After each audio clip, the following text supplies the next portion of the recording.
belong behind bars. Do you know what I came here for? I came here to ask her why she's telling lies on public air. Everything is lies. Now, after that happened, others in elite media rushed to bash his defense, including her colleague at CNN, Jake Tapper, which isn't surprising, although his defense did veer into outright smearing of critics.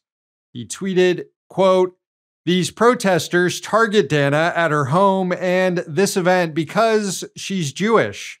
There is nothing about her coverage of the Israel-Hamas war that is different from most other news coverage covering both Jewish, Israeli, and Palestinian pain. This harassment is anti-Semitism."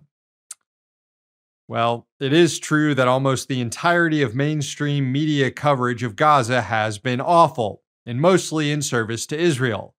But Bash and Tapper too have been uniquely awful, and have each been responsible for arguably the two most depraved acts of journalism since the war began. And that has nothing to do with them being Jewish. Back in December, fairly early into the genocide, as the world was growing more and more horrified by the death toll coming out of Gaza, and even US lawmakers started growing uneasy with it, Bash interviewed one of them, Representative Pramila Jayapal, and implied that the Congresswoman and others on the left somehow condoned alleged sexual violence committed against Israelis on October 7th. Take a look. It's kind of remarkable that this issue hasn't gotten enough attention globally. Widespread use of rape, brutal rape, sexual violence against Israeli women by Hamas.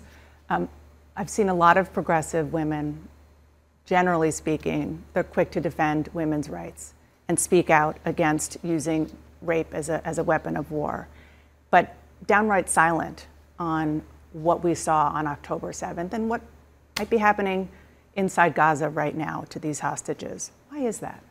I mean, I don't know that that's true. I think we always talk about the impact of war on women in particular. In fact, I remember 20 years ago, I did a petition around the war in Iraq. Have you said, saying have that, you talked about it since October 7th? Absolutely, and I've condemned what Hamas has done. I've condemned specifically all of women? the actions. Absolutely, the rape, of course. But I think we have to remember that Israel is a democracy. That is why they are a strong ally of ours. And if they do not comply with international humanitarian law, they are bringing themselves to a place that makes it much more difficult strategically for them to be able to build the kinds of allies, to keep public opinion with them. And frankly, morally, I think we cannot say that one war crime deserves another. That is not what international humanitarian law says. Okay, with respect, I was just asking about the women, and you turned it back to Israel.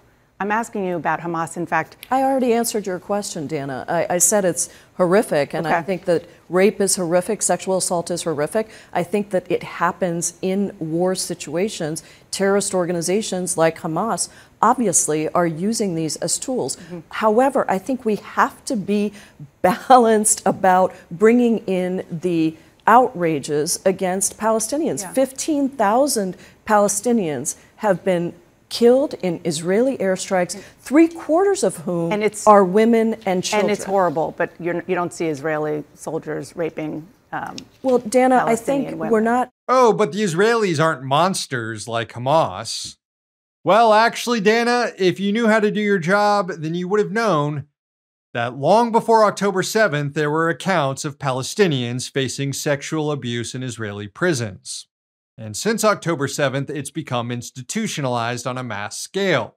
Testimonies of Palestinians being sexually brutalized in detention camps, videos of it occurring, and the rapists themselves being applauded on Israeli TV.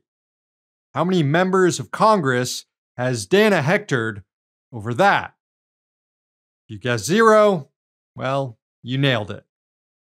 Meanwhile, those allegations that Hamas used rape as a weapon of war were almost entirely fabricated.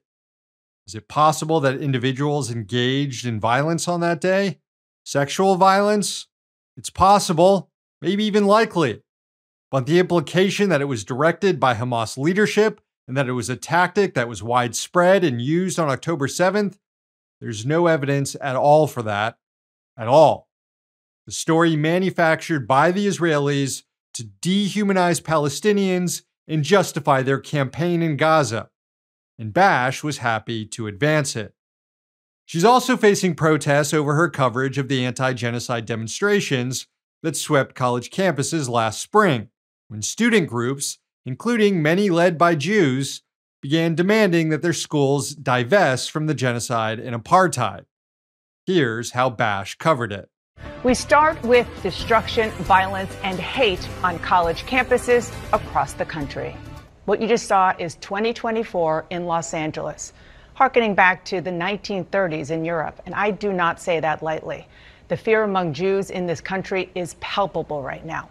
Again, another vile distortion that ignores the fact that many of those involved in the pro-Palestinian demonstrations are Jews themselves. And it's coverage, like Dana's here, that laid the groundwork for violent police sweeps against those campus protests. So, when you act like a shill for genocide, you can't be surprised when people call you out. And that goes for Jake Tapper too, who has provided his own support to the genocide campaign and should be getting the same treatment as Bash. After all, he was the lead US reporter offering justification for Israel's targeting of hospitals in Gaza. Last November, as the Israeli military was sieging Al-Shifa hospital in Gaza and threatening to raid it, to the horror of international observers, Tapper published a story on CNN aimed at bolstering Israeli claims that the health facility was actually a terrorist command center. More than 100 patients and medical staff were killed in that siege and subsequent attack. Their bodies were buried in mass graves, and it was one of the first of more than 460 medical centers attacked by Israeli forces so far since October. And Tapper laid the groundwork for it. That's why people are mad at you and your colleagues, dude. It has nothing to do with anti-Semitism. Don't hide behind your faith. That is, unless Tapper wants to argue that there's something about his own and Bash's Jewish faith that is inherently linked to their bad reporting. I would hope he's not saying that, because that would be anti-Semitic, and it's just flat out wrong, as evidenced by yours truly, this bar mitzvah newsman, absolutely killing it every morning here on MMN. Hey, thanks for watching. Hit the subscribe button so you don't miss any of our new videos. Also, if you want to see Means Morning News in its complete form, not just the clips we post here, head on over to Means TV and get access to all our new episodes and our entire backlog, plus tons of other great movies and original TV shows.